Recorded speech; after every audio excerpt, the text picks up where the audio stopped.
Oldham East and Saddleworth. Tim Stanley, the historian and Telegraph columnist, who isn't quite here yet, but I'm told he is almost here.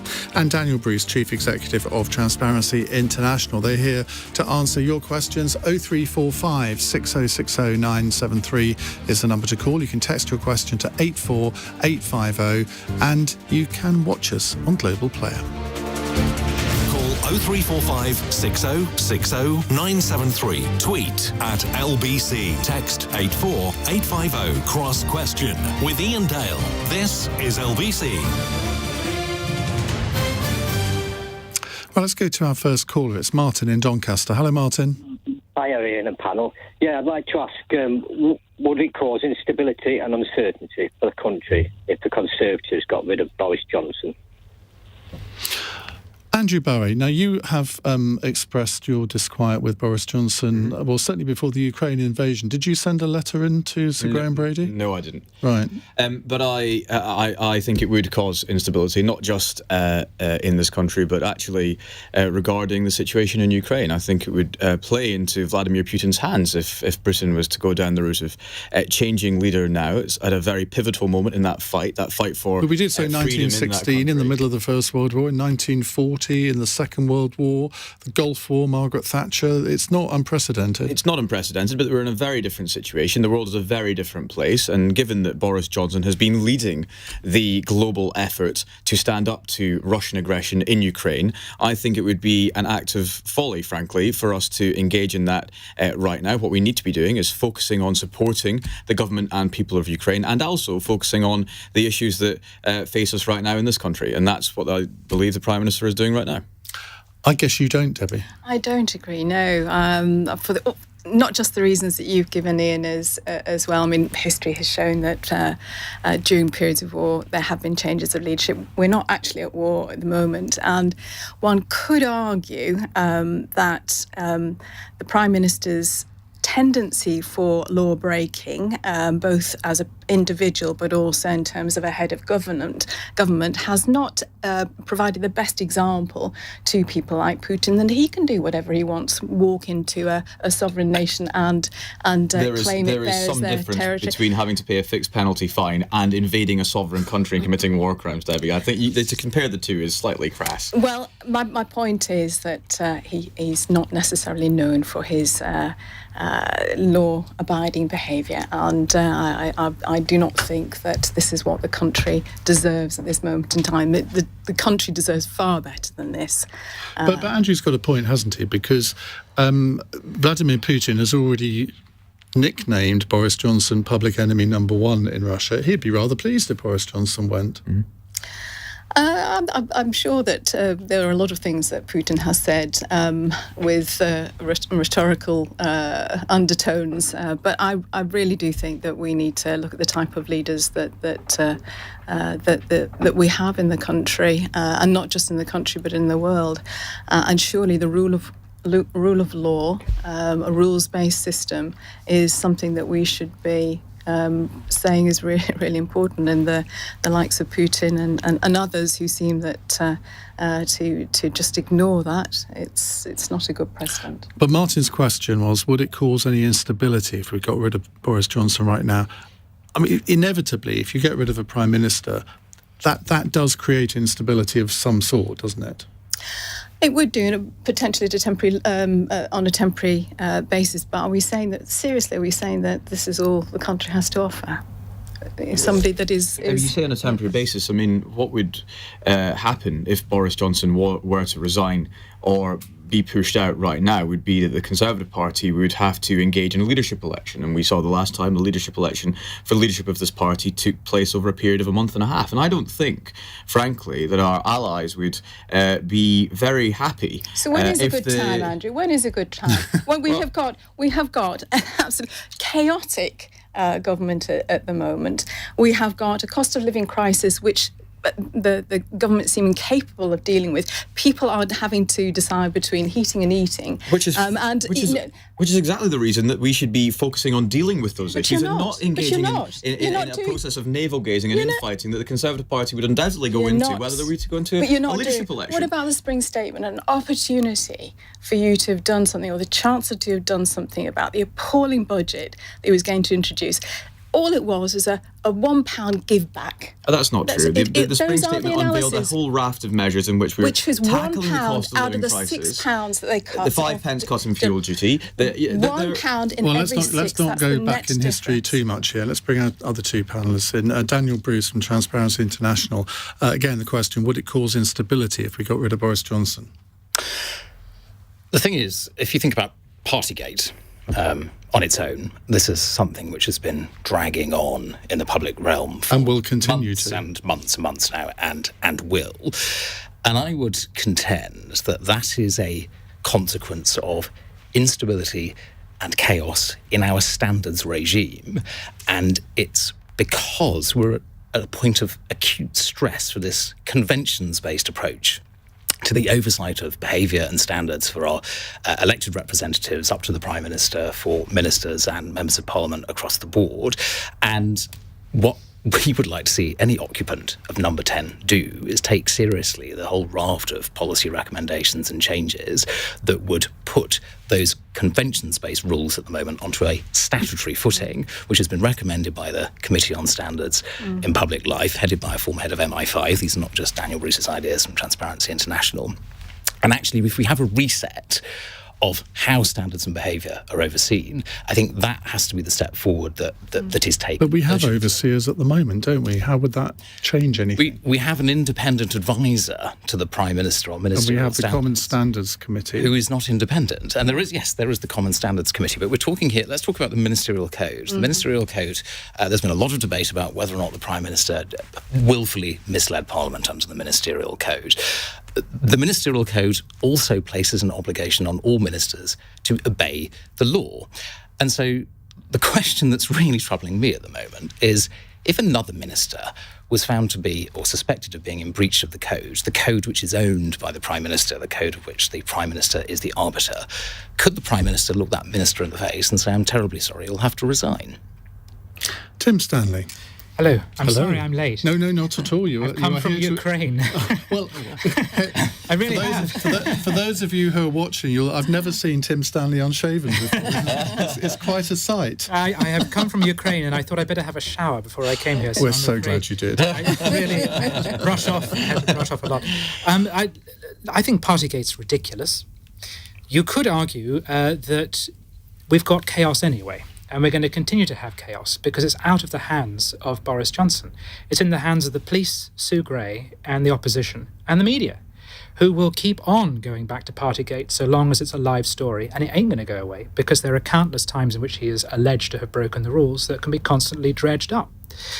On the other hand, if you did suddenly get rid of him, well, we've had times in the past where actually the changeover of leaders has been quite smooth. One thinks of David Cameron. There was a week of Andrea Leadsom versus Theresa May, but then the Tory party very quickly realised, no, it's got to be Theresa May. And they came around her. A leader can arise. That worked out well.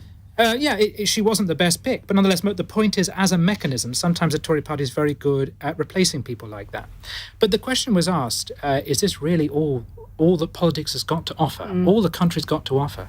Yes, I'm afraid it is. There really isn't anyone right now on the front bench who would be at least superior to Boris Johnson, or probably equal to him and the task that he faces. But also, Labour's not terribly impressive either, I'm sorry to tell you, as Keir Starmer cannot compete with Boris Johnson when it comes to charisma, and we'll see what happens in the local elections. But I don't really feel that there is anyone out there right now who is offering that potent mix of stability and charisma. I think that's what they said about Angela Merkel, though. She was one of the most stable and decent politicians that we have. In retrospect, she was a disaster. Well, her legacy is really unravelling, isn't it? Absolutely. There are the two sides. Pick another one. Gerhard Schroeder. Can I just pick up on Daniel's point about the ministerial code, because that's something that both all the nation states rather is underpinned by statute. So it's underpinned by the Nolan principles and by statute. So it's not left to people in the House of Commons to decide what happens. And that's a major flaw in the... Is it? Why? Yes, because it then means that there isn't, as Daniel has just said, in terms of the Prime Minister being the final arbiter. I have tried since beginning of last year, when the Prime Minister quite clearly misled the House of Commons in terms of response he gave to me, saying that the government hadn't had published all of the PPE contracts. When they hadn't, the High Court said they hadn't, and he still failed to correct the record. So I went to speak to Lord Evans, who's the chair of the Public Standards Committee. There was absolutely nothing we could do. So when we said that, there's, nothing will change, something could change if we manage to get a change in the ministerial. Would you be in favour of that, Daniel? We favour putting the ministerial code onto a statutory footing, absolutely. And, that is one of 34 recommendations that the Committee on Standards in Public Life made in November last year. The government response at the time was, we will respond in due course. Essentially, this is not urgent.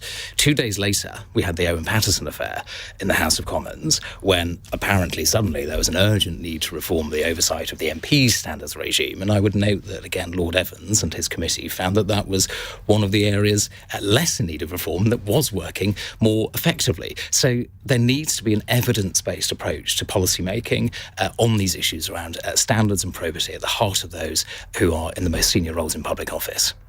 Right, well, we're going to come to more of your questions in just a moment. Let's, before we do, though, come back to Martin in Doncaster. What's your own answer to your own question, Martin? I think people have had enough. We've had Donald Trump in charge of America, causing chaos all over the world. We've had Brexit, the fallout from all of that for 4 years.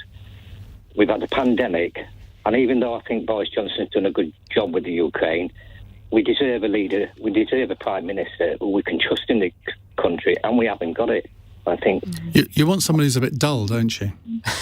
No, just somebody, I've never voted Conservative, but I trust people like Ben Wallace. And people like that, and and people have lost trust in Boris Johnson, and we've had enough. We deserve better. I say, even though he's done a good job in Ukraine, we need somebody who we can trust in this country. All right, thank you, Martin. Joe in Putney says, who cares about charisma? Tim, you were mentioning charisma. I've written a piece for your newspaper tomorrow, slightly about this, talking about Jeremy Hunt, wondering if Boris Johnson does go for whatever time, whether this could be the time for Jeremy Hunt. He has first-hand experience in government. He would be seen as a sort of trusted figure, I think, by many people. Not necessarily the most charismatic candidate. That's partly why he didn't win against Boris Johnson. Yes. But there might be a lot to be said for that. There might be. I want to know where he stands on issues, though. And I think there's a bigger long-term problem for the Conservatives than Partygate or Boris Johnson's reputation, and that is the perception that they have lost their way among their core voters, be it the Red Wall, who supposedly uniformly want Conservative populism, or be the traditional Tory heartlands that want a few tax cuts. You're not getting any of that, really, from this government right now, and I think there's going to be an ideological contest when Johnson goes. There's going to be someone who challenges from the right, who says we've lost our way on national insurance and things like that. There's going to be someone who says, no, we need to be more one nation and reach out again to people in the middle. I think you need to have that, because I think there needs to be a greater definition of what the Conservative Party actually stands for. Because right now it does feel a little bit like the Boris Johnson party. And he's very good at partying. He likes a party. But there's a lot of that which I find very appealing, but they've got to have a shelf life beyond Boris Johnson's leadership. Right, well, in a moment we'll find out if it's Debbie Abrahams' fault that Oldham Athletic have been relegated from the Football League. Stand by your beds, it's 8:15. LBC. This is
Britain's conversation. Cross Question with Iain Dale. Tweet at LBC. 17 minutes past 8. Lots of support for Dominic Raab and Penny Mordaunt on our texts and tweets, it has to be said, for what it's worth. With us in the studio, Andrew Bowie, Conservative... Pleased to hear Dominic Raab is listening. or his mum, one or the other. Andrew Bowie, Conservative MP, Debbie Abrams, Labour MP for Oldham East and Saddleworth, Tim Stanley, historian and Telegraph columnist, and Daniel Bruce, Chief Executive of Transparency International UK. Now, before we go back to your calls, Darren Radcliffe on Twitter says, Iain, as a West Ham fan and having our local MP on, would you be able to discuss the plight of Oldham Athletic FC with Debbie?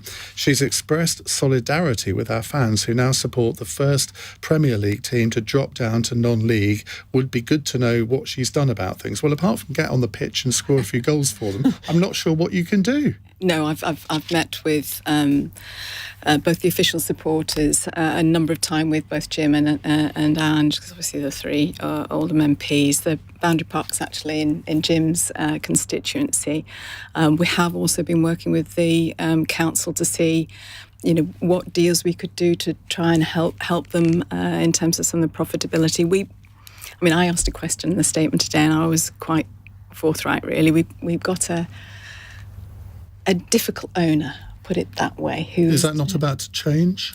Hopefully it will. I've been listening to the Price of Football podcast a lot, so I know a little bit about what's going on. Hopefully it will, but that has been absolutely the core issue. Staff haven't been paid.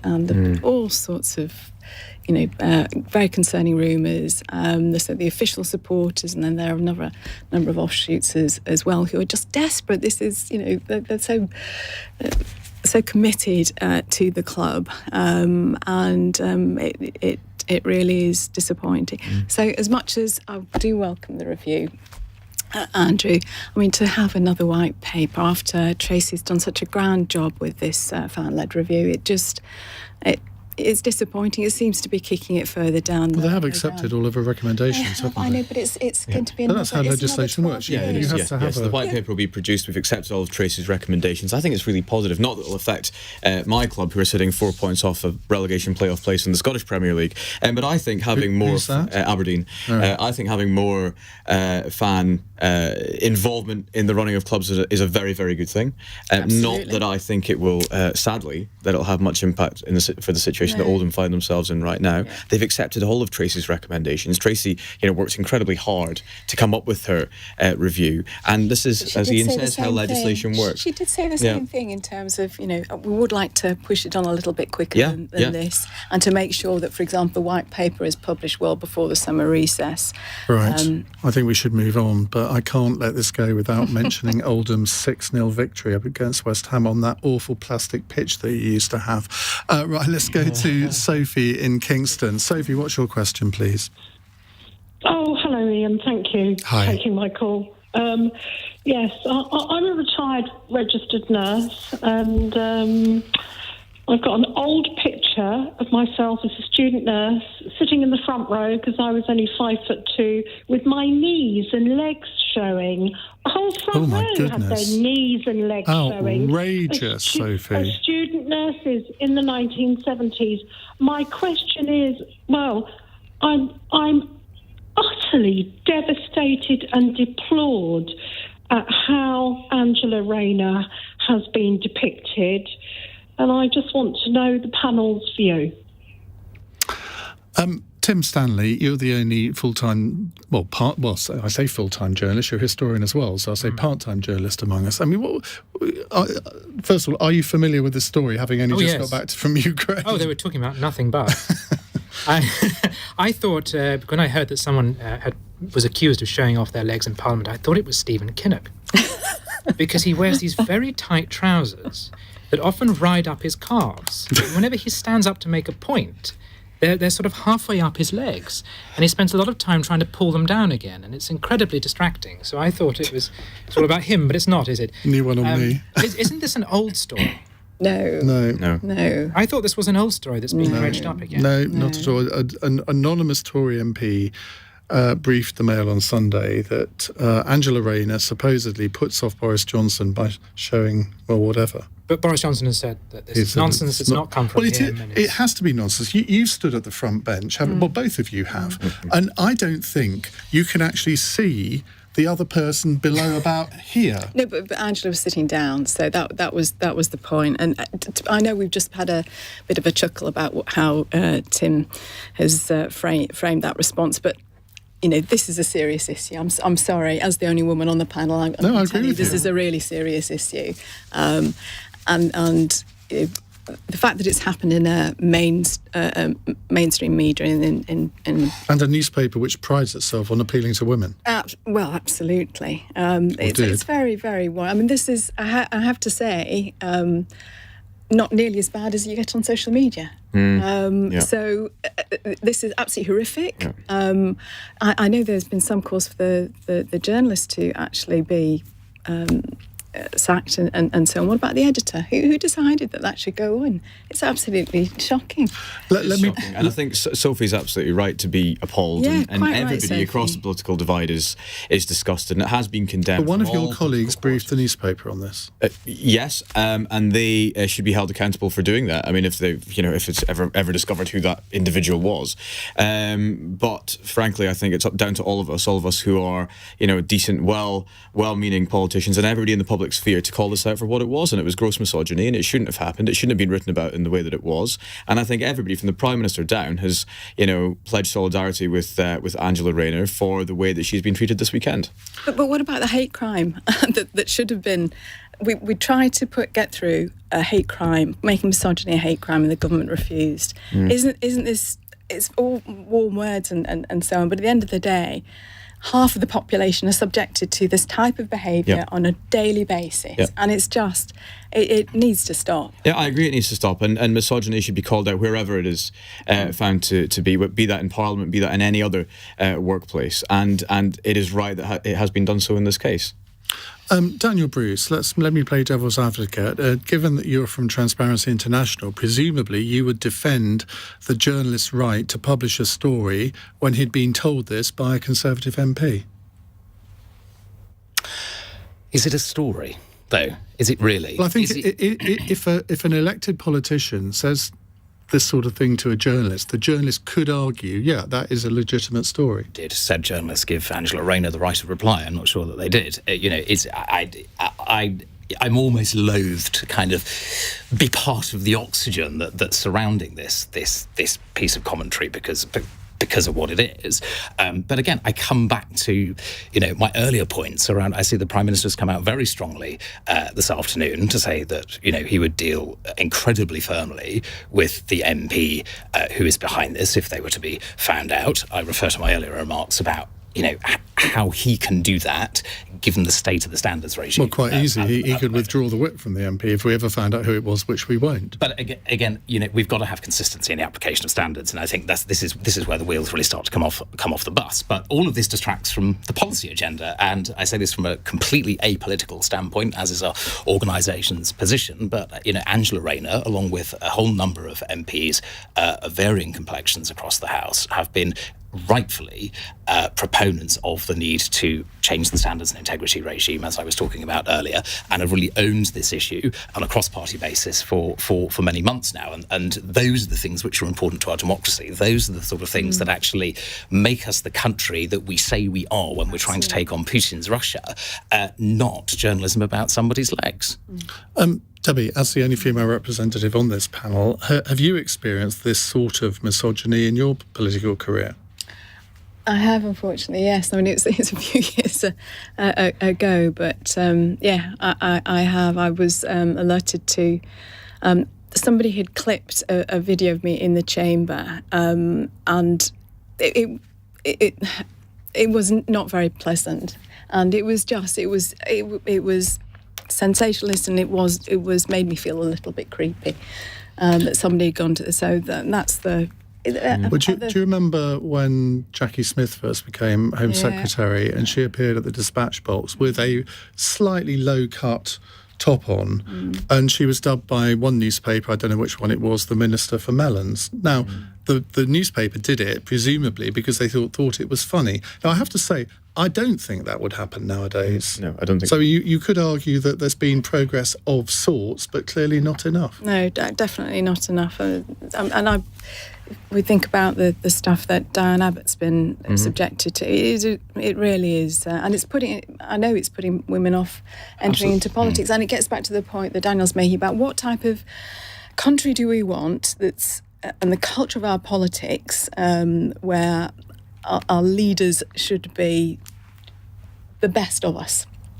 In terms of what we expect and the integrity and honesty that we should be expecting our leaders that just aren't. And this is just... But Tim, if this... I can't imagine, obviously, this happening in the Telegraph, but what processes do stories go through before somebody sort of says, I'm not sure whether we should be doing this? Well, there's a taste test, an editorial taste test, but of course you've also usually got to confirm a story.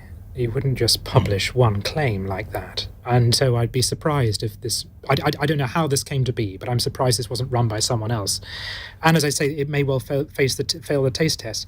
And look, I think it's rude. I think it's surreal.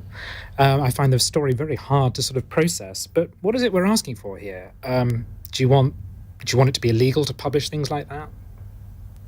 I mean, is that what we... I mean, because the tone of the conversation is the MP should be kicked out of Parliament and the newspaper shouldn't be allowed to publish. No, nobody's ever said that. I certainly would believe... but where is this all going? Well, the process of education, the fact that women are equal. But we're doing it. A stupid story's been run. It was rude and unpleasant. Everyone's condemned it, including the Prime Minister. The Tory MP will probably end up losing the whip or something. Doesn't the system work? Well, I would say... What more do you want? Well, if it keeps repeating, obviously it's not. I think what we need to do is have a wider debate about misogyny in public life. Do we? Yeah, I do. have it all the time. We're having it right now. Debbie's story, well, we are having it right now. And maybe this, as uncomfortable and unpalatable as this weekend was for many people, maybe this was the kickstart to this conversation that we required. I mean, Debbie's story there is one of many that so many of my female colleagues could tell. Exactly the same happened to a very good friend of mine in the House of Commons, and indeed happens across the public sphere. So maybe we do have to have this conversation. I do agree we need to be very careful about moving down the route of telling newspapers what can and what cannot be published. I do not think that's somewhere where we, in this country, where we celebrate a free press, should be moving towards. But a return to civility in public discourse would, I think, be at least a step in the right direction, and a recognition that women across the board in Parliament and indeed in public life are subject to the most gross abuse online. I agree with and that. in print. But I think the civility is under attack from both sides. Today, a member of the Labour front bench said in the Home Office questions that the Tories have given up on law and order. The Tories have given up on victims. This was in the context of a discussion about rape. And she said, and it was because the Prime Minister breaks the law. Yeah, well, that's wrong and unacceptable. That's uncivil. Yes. There are some forms of incivility. Almost every week now, the Prime Minister gets up and his entire private life is raked over by the Labour front bench in the most unpleasant and personal terms. I don't like that. I don't like what's been done to Angela Rayner. It just feels to me like we allow ourselves to be directed, our rage and outrage and disgust to be directed at certain people on certain sides, but other people... No, not at all. I mean, I chair the APP Achieving Compassionate Politics, which is about changing the culture in politics so that it is more civil, that it is more respectful in the chamber and outside, so that we do try to be the leaders that we should be. Mm-hmm. And it should be that's an all-party group. We're members across the piece. We politics and politicians is at an all-time low. Confidence them. If we've seen what's happened in France with the lowest turnout, since 1960, we might come on to that. So... But this is we are going to get the likes of Putin, the likes of Le Pen, of Trump, and others. I know that might not be popular, Tim, but we are going to get the likes of these leaders who are very divisive. So you nearly said Boris Johnson, then, didn't you? And you stopped yourself. We're going to get these leaders who don't bring the country together, who don't represent the best, who are the lawbreakers, why as was it Martin right at the beginning? Yeah. He said, well, why should we be obeying the laws if the people that are making them are doing what they want. Why should there be two sets of rules? Right, well, Sophie in Kingston, I hope you think you got your money's worth there. Thank you very much for your question. We'll come to more in just a moment. 0345 6060 973. It is 8:32 and Helen Hoddinott has the LBC News headlines. It's been announced Elon Musk has agreed a deal to buy Twitter for £34.5 billion. The move will shift control of the social media platform populated by millions of users and global leaders to the world's richest person. The Commons Speaker has summoned the editor of the Mail on Sunday to discuss an article about Deputy Labour leader Angela Rayner. Comments made by an anonymous Conservative MP accusing her of trying to distract the Prime Minister in Parliament have been called sexist. And a man in his late 20s is being questioned over the deaths of 4 people stabbed in southeast London. Emergency services were called to Bermondsey just after 2 a.m. this morning. LBC weather mostly clear tonight after some showers. Cloudier in northern Scotland with patches of rain, lows of 1 degree. LBC.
Cross Question with Iain Dale on LBC. Call 0345 6060 973. It's 8:36 on LBC. We have Andrew Bowie, Debbie Abrahams, Tim Stanley and Daniel Bruce with us answering your questions. Let's go to a text question from Simon in Brixton. Is the re-election of Emmanuel Macron positive for the UK? Tim? Well, it's probably more positive than the alternative. By the way, he's just been re-elected. No, I caught that. I caught that. I think there was probably a sigh of relief in Ukraine, actually. Yes, it's more positive. Of course, there is a difference with Britain. Macron's big agenda is to beef up Europe, centralise it, empower it so that it can become a vehicle for French greatness. And in the sense that Britain has any tensions with Europe, that is a problem. Mm-hmm. Nonetheless, he is a centrist, economically neoliberal, pro-globalization, slightly deregulating, slightly tax-cutting leader in the classical liberal mould. And this is his second and final term. He may well be ready to do business with Britain. So do they have to give up after 2 terms in France? If there's a 2-term limit, right. I think. Am I wrong? No, now you're I doubting thought- yourself. now I'm doubting I'm doubting it as well. I thought so, but now that Ian's asked the question, If you know the answer, 84850 He'll on be the very text. young. He could do it again because he's only about 42 or 43. Yeah, much younger than his wife. Yes. Well, Ian. Was that a bad thing Yes, to it say, was. Debbie? Yeah, sorry. Sorry, as soon as I said it, I regretted it. Can I apologise to the entire nation for that remark? your most basic instincts took over. Oh, Daniel Bruce. Nobody else got that joke apart from you and me. Daniel. It's interesting, isn't it? I think if you look at the people who voted for Le Pen, and whilst Macron has won, that is still a significant amount. Well, her vote went up by 9%. Absolutely, a significant amount of sentiment for what one might call a nationalist agenda, which is language that she prefers to far right.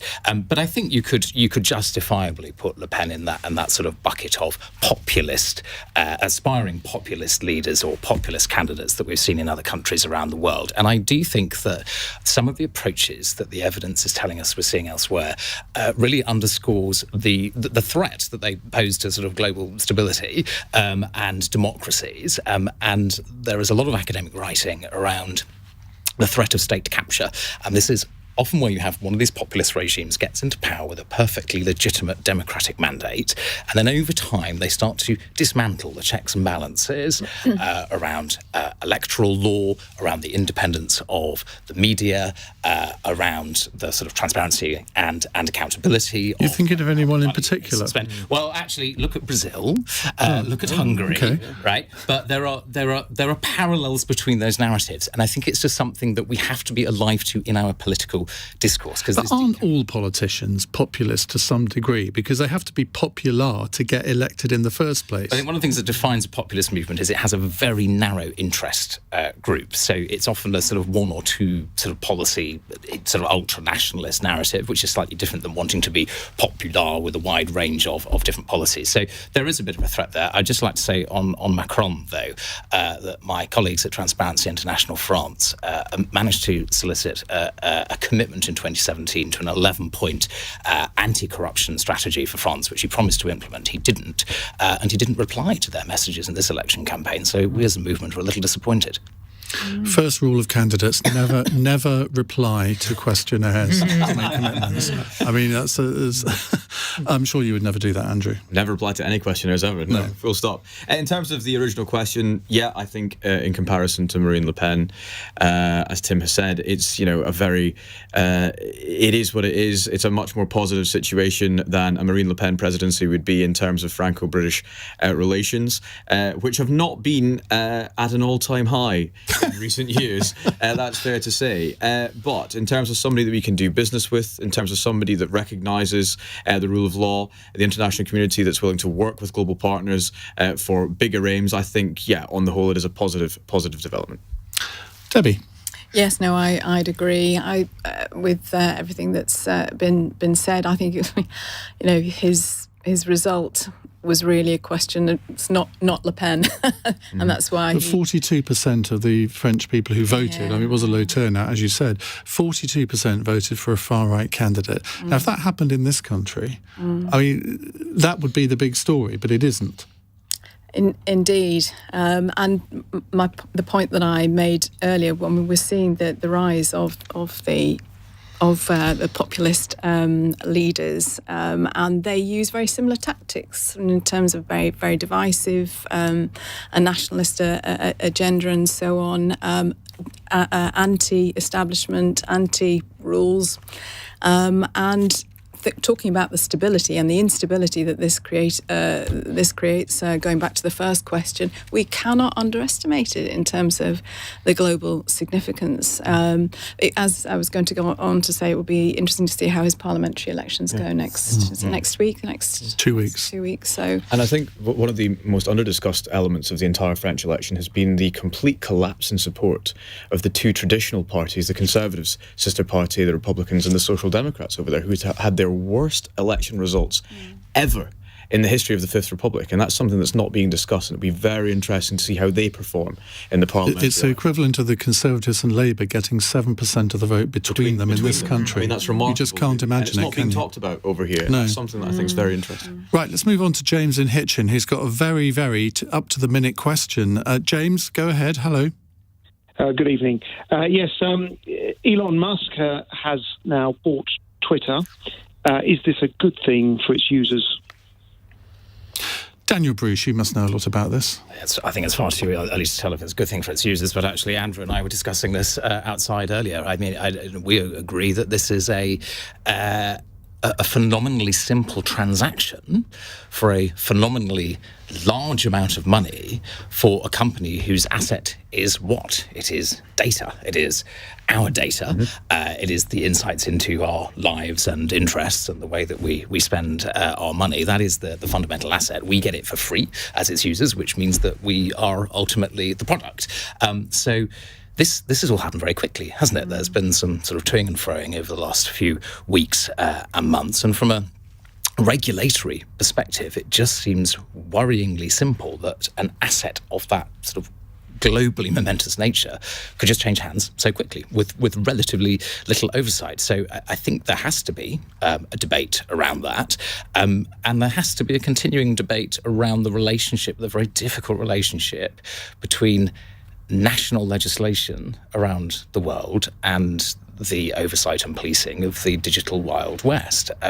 This country is making some progress with the online harms bill, but there's a lot in there which is very subjective in terms of interpretations of duty of care for social media companies and so on. And if you look at some of the fines that are proposed, are they just the cost of doing business when you're looking at the volume of money that I understand Twitter has changed hands for this evening? So there's a long way to go on this, I think. Big question, should he allow Donald Trump back onto Twitter? Twitter has its own policies and it can revisit them at any time it likes. No, but what's your opinion? No, I'm going to pass on that because I think that, You can't pass on that. I mean, seriously. I mean, I thought that it was... I mean, I'm no fan of Trump by any stretch of the imagination, but I thought it was absolutely reprehensible that a platform that is supposedly in favour of free speech deplatforms the elected president of the United States. They, funnily enough, haven't done it to President Xi or Vladimir Putin. Yeah. No, and I think that is the issue. There is, there's got to be consistency in the application. So I ask you again, what's your view? Rules. I think they need to look at it again. That's as much as I'm going to get, I think. Debbie. Yes, I mean, I don't know enough about the deal and what it involves, but from the perspective of the online safety bill, I was on the joint, the pre-legislative scrutiny committee on that, and my views will be very much coloured in terms of how he welcomes that or not. The bill itself is a step forward. It doesn't address all the issues. So, for example, thinking about disinformation, which President Trump was very good at supporting, and how the different platforms, particularly Facebook, I have to say, just encourages it because it's, their whole business model, the same with Twitter, but to a lesser extent, the whole business model is about engagement. So you keep people engaged regardless of what you're feeding them, and so there's a lot that still needs to be done on that. Very brief answers, if we can, from Andrew and Tim. Yeah, I just think it demonstrates, underlines the Wild West that is the regulation of the online space. And for a company that allows governments, public influencers, anybody involved in opinion forming to be taken over in such a quick period of time with so little regulatory oversight, I think is actually quite scary and demonstrates just how much work needs to be done in terms of looking at the online sphere and what we need to do to make sure it's a safe space to operate on. Tim? I'm sure that in decades past we'd have been talking about Maxwell taking over a newspaper or Randolph Hearst and saying, is it good to have one man having such an extraordinary influence in the media? So in some ways things never change.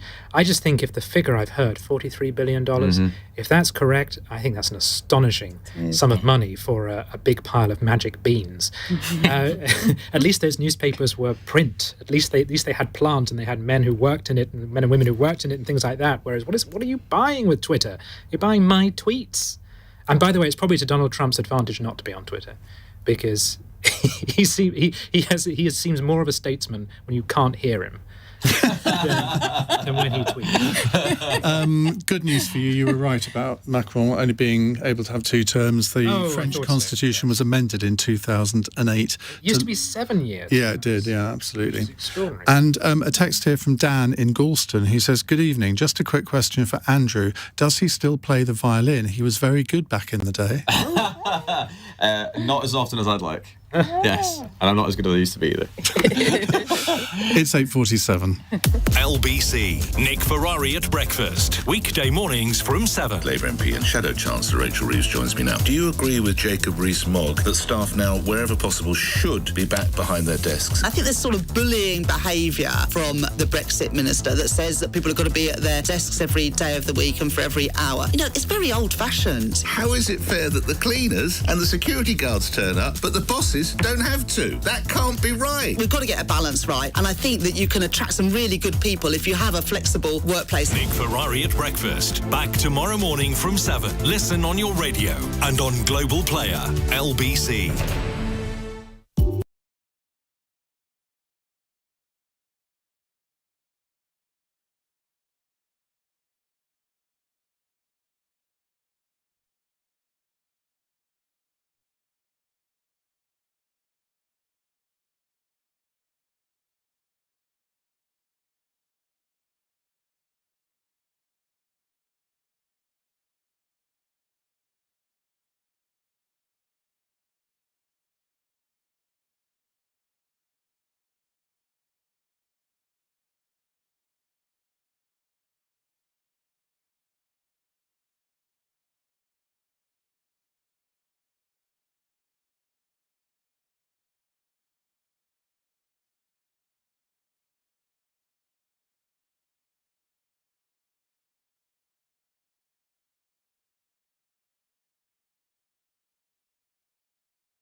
Cross Question with Iain Dale on LBC.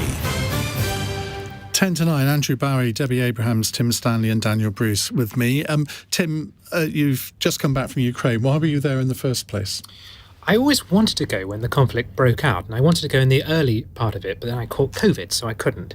I sort of had this desire to be with those people, and I had to find a good reason.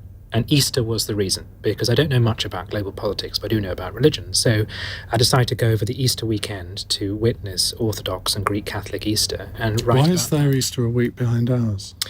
Because they operate on the Julian rather than the Gregorian calendar. They have 2 different calendars. There are 2 different calendars for organising these things. And what did you learn that you didn't know before?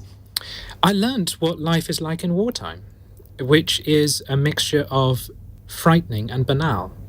It's quite boring. So Lviv is under a curfew after 11, lights out, windows shut, and then air raid sirens go off and people go into the bunker. And of course, sitting in a bunker for several hours is a combination of frightening and boring.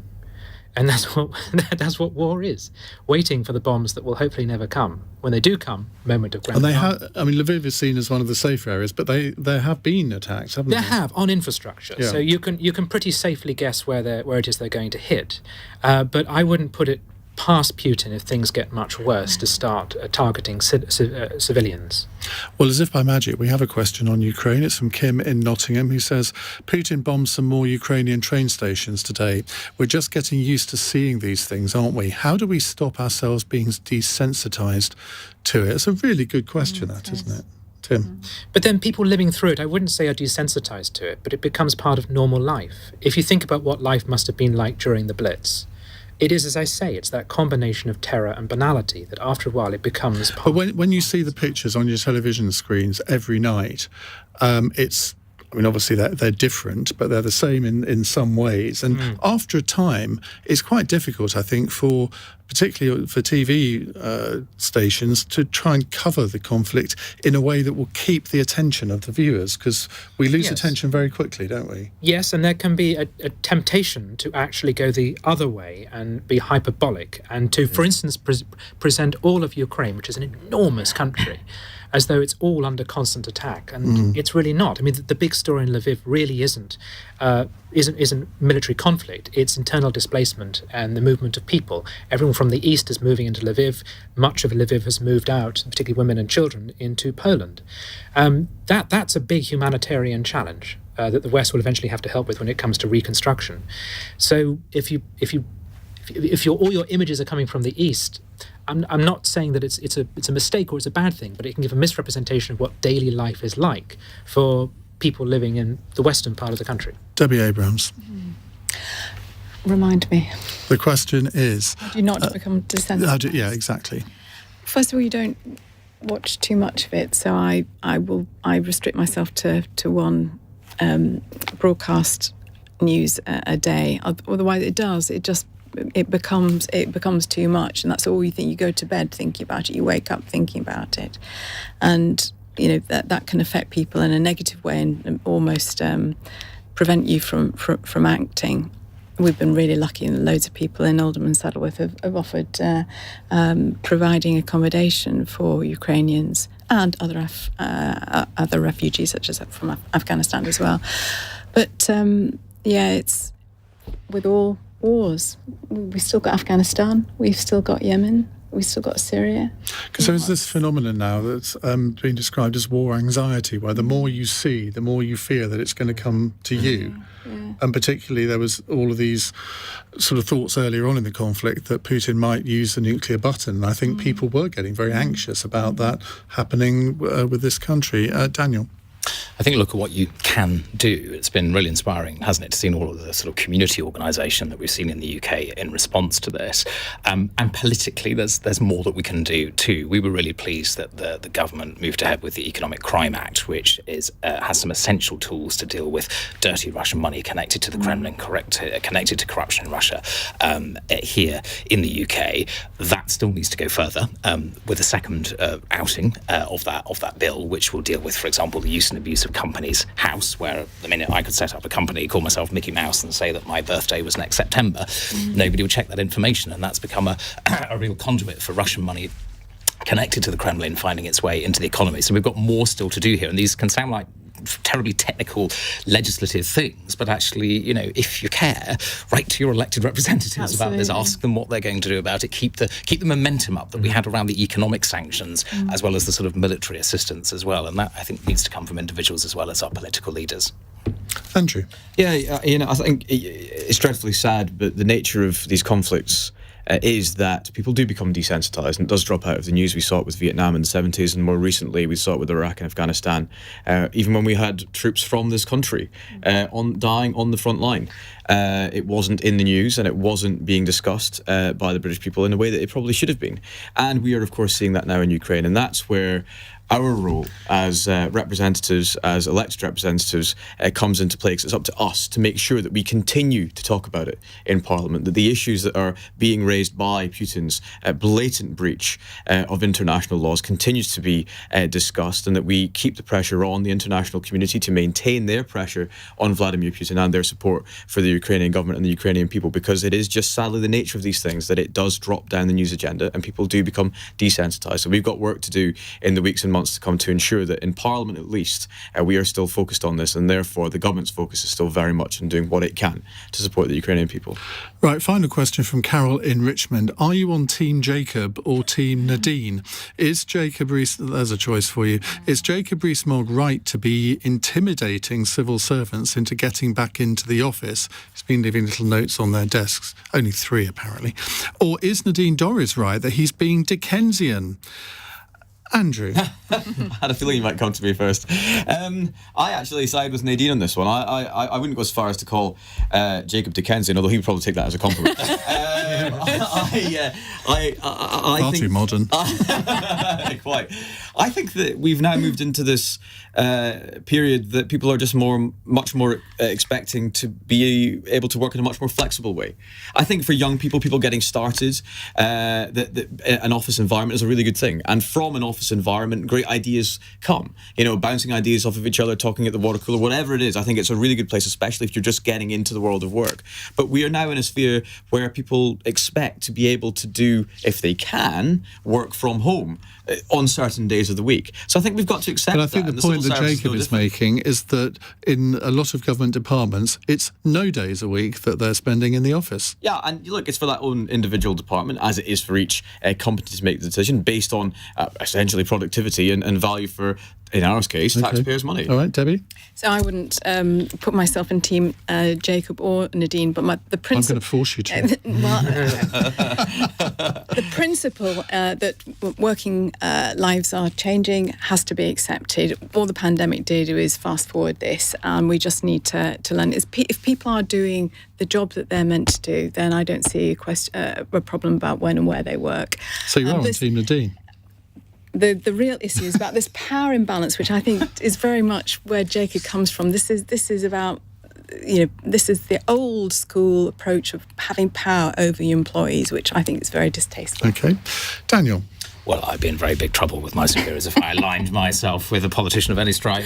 You're on this programme to give opinions. I'm going to give you my opinion. I'll tell you what we did. We had, I spent most of today with my eager team of corruption fighters at a retreat in East London. It's the first time I've had my whole team together in 2 years. And actually, they were absolutely giddy with excitement and the sense that, we've got here all of the things that we are missing. But what did we do? And the reason I'm not in either team is, I'm afraid, somewhere in the middle. We asked people what worked best for them, and we listened, and we asked ourselves as a leadership team, what is the office for? Why do we sometimes need to be together sometimes or all of the time? And that's been a very instructive process. And I think, as with many employers, I think we're still probably in the foothills of a journey of discovery here around what the world of work is going to look like post-pandemic. Tim?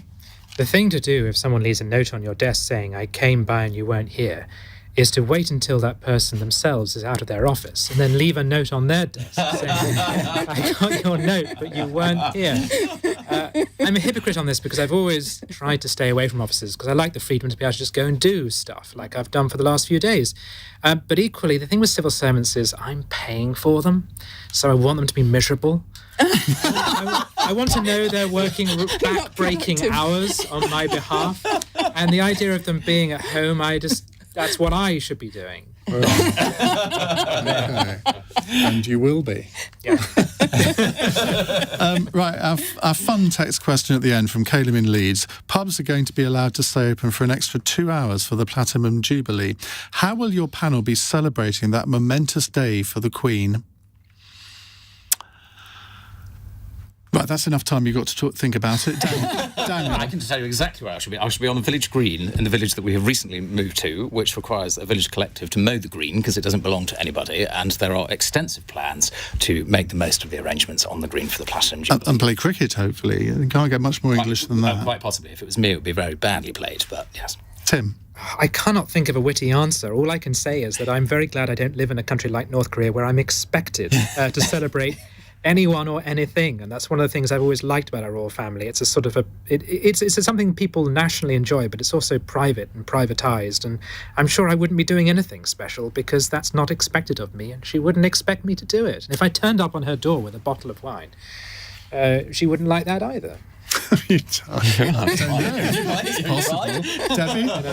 I'll be visiting my constituents. There are a number of different events going on across Oldham and Saddleworth, and I'll be visiting and celebrating with them. Andrew? On the Thursday, I'll be trooping the colour and then at a street party down here, and then heading up north in my constituency. I'm going to a couple of garden parties over the weekend. I don't expect I'll be working. There you go. Listen, thank you all very much. Andrew Bowie, Debbie Abrahams, Tim Stanley and Daniel Bruce. We have another cross question with a top-class panel again tomorrow night from 8. Coming up in a moment, the Prime Minister has backed Jacob Rees-Mogg's back to the office push, which we've just been talking about. Andrew is already regretting his answer on that one. But Nadine Dorries has objected to his plans, saying there's a whiff of something Dickensian about it. Why are we measuring bodies behind desks? Why aren't we measuring productivity? That seems very, very sensible, doesn't it? Are you on Team Nadine or Team Jacob? 0345 6060 973. It's 3 minutes past 9. On your radio, on Global Player, and Play LBC. leading Britain's conversation. This is LBC. From Global's newsroom, Elon Musk, the world's richest person, has agreed a deal to buy Twitter for more than £34 billion. The billionaire behind Tesla and SpaceX has been in talks to take over the platform outright after recently taking a stake in it. He's pledged to be more lenient when it comes to policing users' speech. LBC's technology correspondent Will Guyett says it's not clear yet what his wider plans for the site are. He's already suggested there's going to be a paywall, so you might need to pay to see tweets from certain celebrities and public figures. Others are already speculating